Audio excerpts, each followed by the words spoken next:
From the Common Core Sense Education Scope and Sequence, this lesson is entitled Feeling on Display.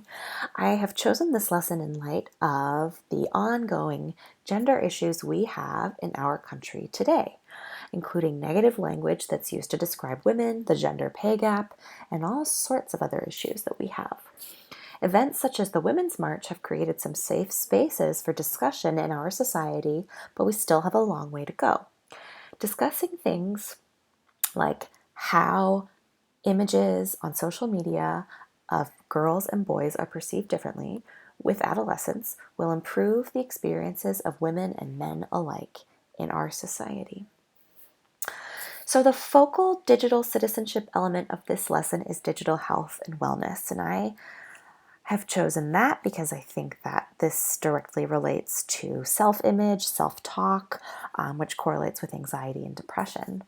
When girls want to post pictures of themselves where they look pretty and thin, we have the potential to go down a really dark road of anxiety and other, possible eating disorders. So getting this discussion out in the open can be really critical in preventing more long-term psychological issues. So it's important that teachers cover the following objectives here because girls and boys may be experiencing the pressures of adolescent life and social media and body image in different ways.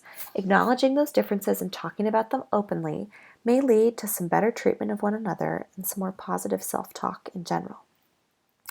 At the end of this lesson, students will be able to, as it states here, identify examples of teens evaluating one another's photos online, compare and contrast attitudes towards boys and girls regarding editing, posting, and commenting on personal photos that are posted on social network sites, analyze broader gender norms and media messages that may frame the way people use and interpret photos on social network sites. The essential question of this lesson is somewhat limited, but it gets at something larger, which is the overall treatment of men and women in our society. Is it the same? Is it different? If it's different, if so, how and why? So that's really, this lesson uses the social media example to get at some of these broader understandings about gender in our society. I would say that one flaw of this lesson is it is still very binary in terms of how it discusses gender, and I have to admit the way I introduced the topic of gender in the beginning of this screencast was rather binary, men and women, boys and girls. So I think this could be adapted to include other gender identities and more body positive, gender positive language. So the lesson includes a warm-up and two teachable items, as we say here. The first one is viewing this video, which is available conveniently on this website, Feeling on Display.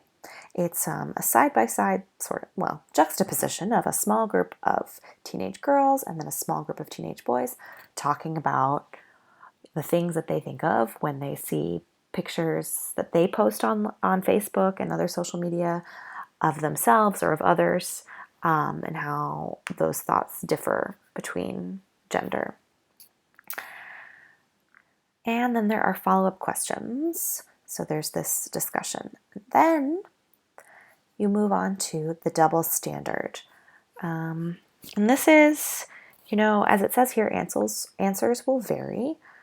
It's really, the discussion I think is really going to go in the direction that you and your students take it. So you could stick to the script here. You could add more questions. You could take some out and still hit at the essential question of the lesson and the more broad understandings. So as we mentioned, we went over the key activities. There's also something that students can take home for their families here. Is it in this document? No, I'm sorry. It is over here. Additional lesson materials, family tip sheet. This would probably be essential for parents to at least know about. You as a teacher would decide how to communicate that with them, because I think the ongoing dialogue of what teens are going through needs to be continued with the parents so that they can offer maximum support. That is really beneficial. So, hooks. The one hook that I thought of for this would be to use a Wordle and to show two images side by side of a teenage guy and a teenage girl. But now that I'm thinking about it, you could maybe include other genders as well. And just sort of use different Wordles and have the students type in either on their devices the first words that come to mind when they see those images. And that hook could go in several different ways. You would have to create the culture that the students would take it seriously, because some of them might mess around with it. But it could be interesting. I mean, maybe the students would surprise us and include really positive language, or maybe they would include things that are, more like what we would expect with the way this lesson is set up with the double standard and everything. So that's what I would do, just put the students' thoughts on the board from the beginning. And I don't know how it would go. I haven't had the chance to do it yet. So hope you found this video helpful, and have a good rest of your semester.